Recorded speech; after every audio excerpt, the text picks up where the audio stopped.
CNBC TV 18's Women and Money series, Financial Quotient, powered by For Her, an investor education and awareness initiative of Aditya Birla Sun Life Mutual Fund.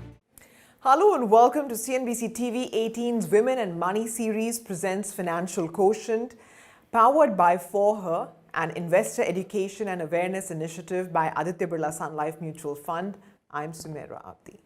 Today, we'll be talking about how to identify short-term and long-term financial goals and the key factors to keep in mind when you're trying to build a strong financial plan. So joining me to help you plot out this easy roadmap to develop a financial plan is Dilshad Billimoria, who's a managing director at Dilshad Consultants. Dilshad, thanks very much for joining us in this campaign. And, a solid financial plan is really the first step, right, in ensuring a successful financial future. So what are the building blocks? What are the key factors to keep in mind when somebody is trying to start off to make their financial plan? Yeah, I think the journey starts with typically understanding one's needs, one's goals, one's objectives, and the must-haves and the priority goals, right? So, for example, something that we do for all clients as a must-have is like an emergency fund. Whether the client asks for it or not, we create an emergency fund, especially after what has happened in the recent past with COVID. We also try and segregate the priorities of clients as per their goals. So whether it's short term, medium term, long term goals, we try and involve them in matching their resources with their goals. Another thing that we try and give a lot of importance to is health insurance and life insurance. Sometimes both these are underrated, and people don't realize the importance of inflation on both these costs. So I think a kind of understanding and learning for our clients is only going to help them in the long term in this regard. Okay, Dilshad, if we analyze some of the portfolios of people who have, say, been investing for, even 5-7 years, perhaps 10-15 years, the one thing that strikes me, very often is that there is no cohesive plan. As people go along, as their salaries increase or as they have, more money to spare, they are just ad hoc buying products, right? There is no comprehensive solution or no comprehensive stitching of all of this together. So what is the checklist that people must, or investors, especially women, must prepare of, when they're getting started, and when, say, every time they have money to add on, what are the factors they must consider before they actually invest? Yeah, that's a very good point, Smera, because especially with the younger generation, the goals seem to be changing on a real-time basis. And many of the goals seem to be more towards experiential rather than long-term. So, they don't consider priority sometime for retirement, or they don't understand that they need to plan for their, kind of a nest egg, or if they are, planning to have children, have a sabbatical fund in place. So I think these are important discussions that an advisor needs to have with their client initially. And another importance is the goal review. Now, this is where we do an annual strict check on one's entire resources. So what would be their financial assets? What would be the non-financial assets? What is their asset allocation? Where do they stand in terms of their portfolio? Where are their policies? So a thorough check is done. And this is a very important kind of meeting or a discussion, because it's also a cleanup of things that are not unwarranted, or something that is not performing well, or something that does not match the time horizon, the goal, right? So somebody cannot invest in equity for a period of, say, 2 years or 3 years. Although the markets have done well, they need to realize the importance of, what each instrument or product is taken for, what is the recommended time horizon of holding for each of these products and investments. Dilshad, one of the other things that actually is quite intriguing is, when a lot of times people may not have, exact goals. They may just say, my objective is to maximize wealth. The times that people actually state their goals, they may have a very inflated amount of money associated with that goal. That I need to buy a house over the next 3 years. I need to accumulate, say, whatever, 50 lakhs, but I'm investing only a few thousand rupees. So how can people sort of align their time horizon to their goals, which is a realistic way to do this, and therefore, not jeopardize your investing journey? Investment management is not really a rocket science, right? So you cannot say that, I have only this much of resources, but at the same time, I want to travel to Europe, and I want to buy a yacht, and I want to do this, and I want to, experience the best of holidays, etc. So we tell them upfront, right, when it comes to matching their resources with the kind of goals that they have. So that is the first step of understanding where they are. So that is the entire purpose of the financial plan. Secondly, we'd say that there are certain investment options and solutions that match certain time horizons and match certain requirements. And then we try and build first what they already have and try and ensure that, is there for example, if somebody is a salaried person and is already earning an employee provident fund benefit from their employer, very often, because they have met us so early, the EPF monies are good enough to meet their retirement corpus, right? So we don't need to do so much more. And something like EPF is so sacrosanct because we tell them that, look, under no circumstance can you withdraw this money. Under no circumstance can you use this for any other objective or goal that may come in between. Say you want to buy a property, or you want to buy a real estate kind of asset, or you want to go for a short tour, or whatever it may be. Under no circumstance can you use these monies for that, except for retirement. So I think that education and that understanding becomes very important in the entire exercise of financial planning. And when we're talking about this whole differentiation between short-term goals and long-term goals, the other thing is that there may be more than one short-term goal, and there may certainly be more than one long-term goal. So how do you, one, identify all of these, and secondly, when you're investing, do you sort of invest en masse, that I'm going to be investing, just as a case study, say 40,000 rupees a month?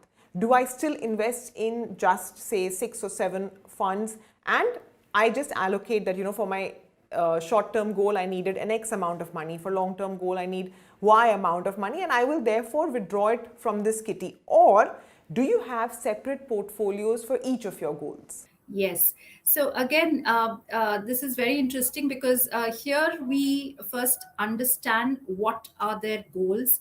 Then we segregate them into short, medium, and long term. Then we also ask them, look, what is your priority? Okay, because like I said, sometimes the resources and the gold corpuses do not match. So we ask them, what is your priority? And then say somebody comes with, like you said, 40,000 or 50,000 or a lakh or whatever is the amount. We say that we are going to be investing this, number one, as per your priority of what you have said is important for you.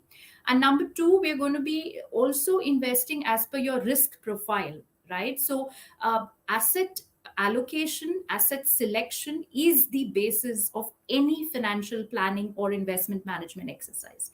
So we cannot just arbitrarily suggest, okay, if somebody is coming with an SIP, should we put everything into equity? Should we put in different asset classes? It's very important to get that part right initially, because that is what is going to help the investor when the markets fall.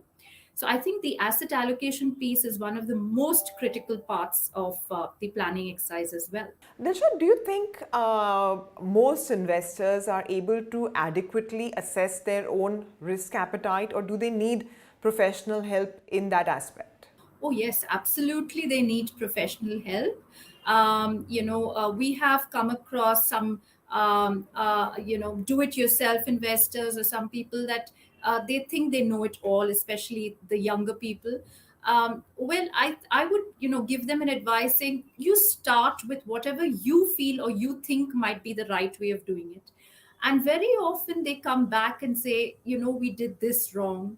Or take, for example, last year when the markets kept going up, they started investing more, which is not the right way of investing. So you definitely need a professional guide, to help you understand where you are, where you want to go, and even monitor and review that.